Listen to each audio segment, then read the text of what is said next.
Tonight's headline, Senator Bato de la Rosa is not best but available, says PDP Laban. Palace sees eased COVID-19 restrictions in NCR. Coronavirus cases in the country at 2,674,814. Over 924,000 Pfizer vaccines arrive. Signal number 2 prevails over 9 Luzon areas. And PSEi climbs to nearly 3-year high.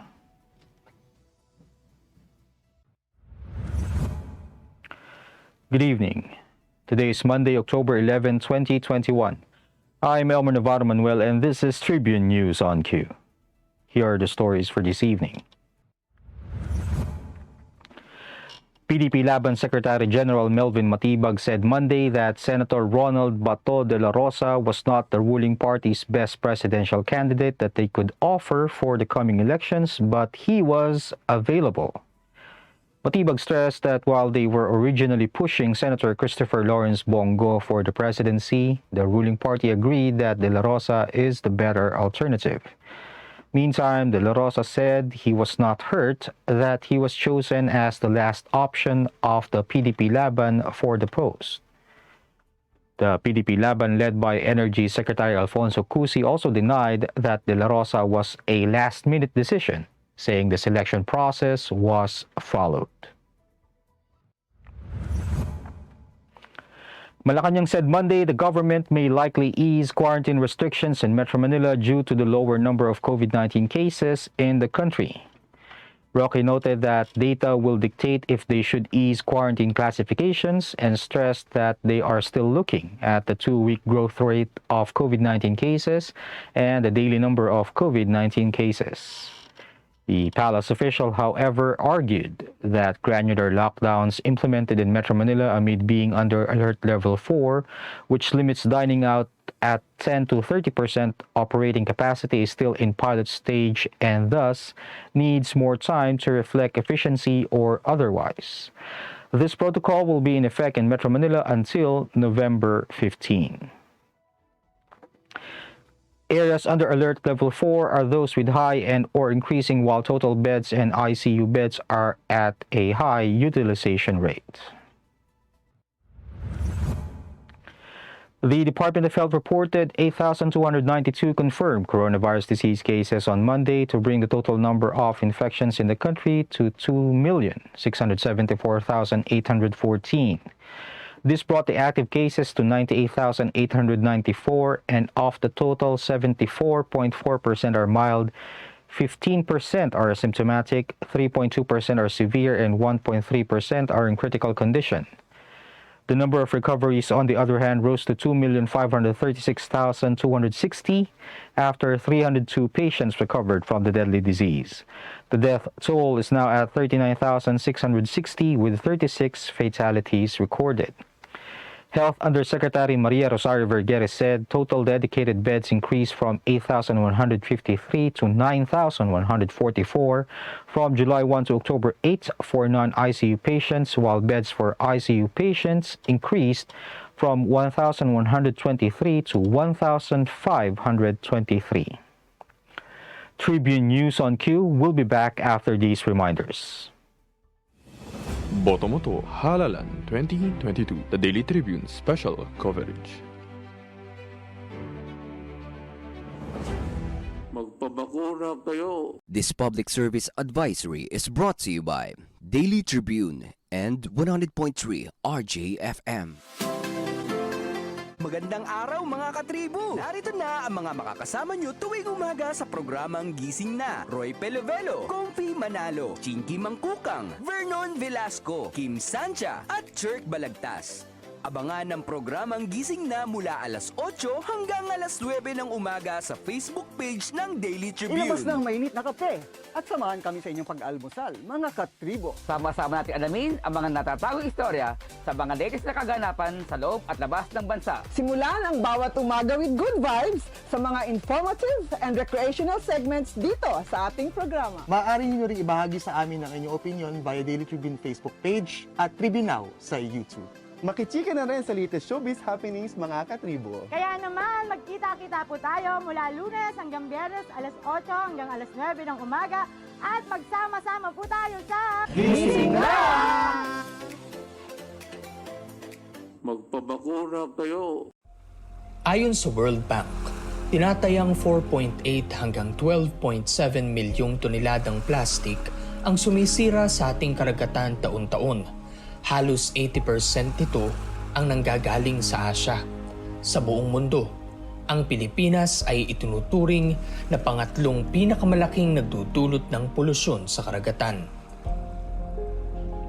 Ang nakalalasong kemikal mula sa plastic ay di lamang kumukontamina sa karagatan, ngunit pati na rin sa hanging nilalanghap at lupang ginagalawan natin. Kung magpapatuloy ang kasalukuyang paggamit ng single-use plastics, sa taong 2050, mas marami na ang plastic kumpara sa mga isda na nasa ating mga karagatan. Dahil dito, mas pinaiigting ng pamahalaan ang kampanya laban sa paggamit ng single-use plastics. Nanganganib ang ating planeta. Iisa lang ito. Lahat tayo ay dapat kumilos sa lalong madaling panahon upang pangalagaan ito. Tama na ang plastikan.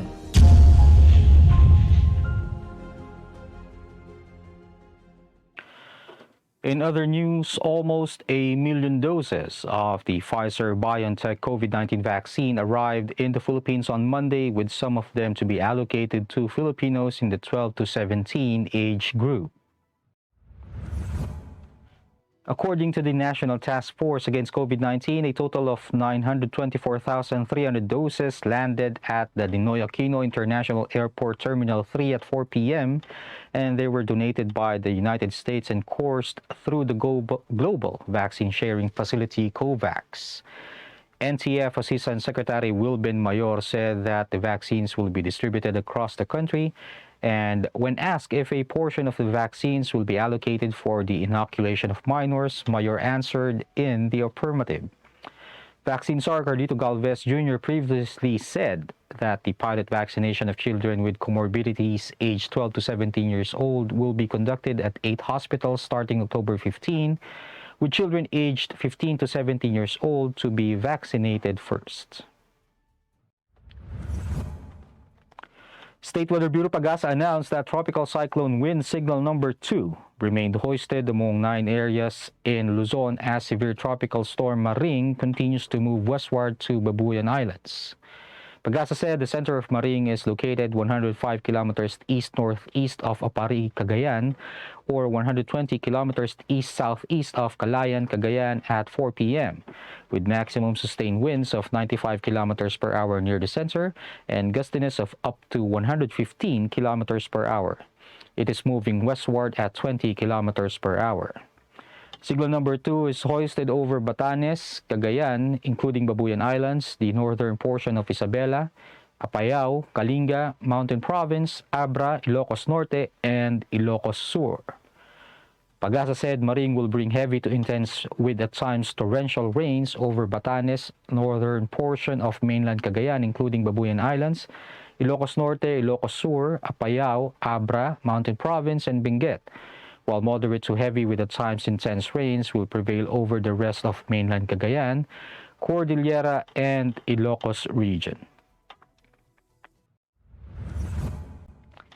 And in business, Philippine shares climbed to their highest level in nearly 3 years as investors positioned themselves ahead of the release of third-quarter corporate earnings reported. The main PSEi jumped 3.14% or 217.15 points to 7,124.01 at the closing bell, while the broader all shares index increased by 85.38 points or 1.97% to 4,423.90. According to Regina Capital Development Corporation Head of Sales Luis Limlingan, Monday's rally came as investors dove into local equities ahead of significant earnings reports. More than 2.436 billion shares, valued at 11.755 billion pesos, changed hands. Advancers led decliners 122 to 60 and 58 issues were unchanged.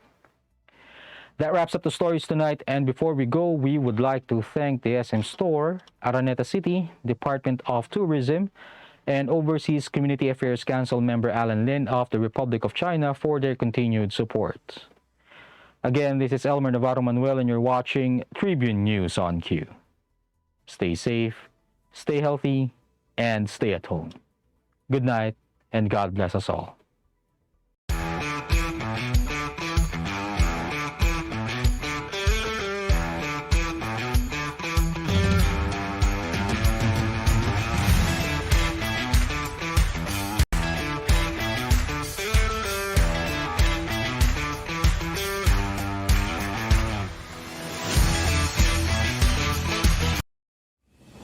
Boto Moto Halalan 2022, the Daily Tribune special coverage.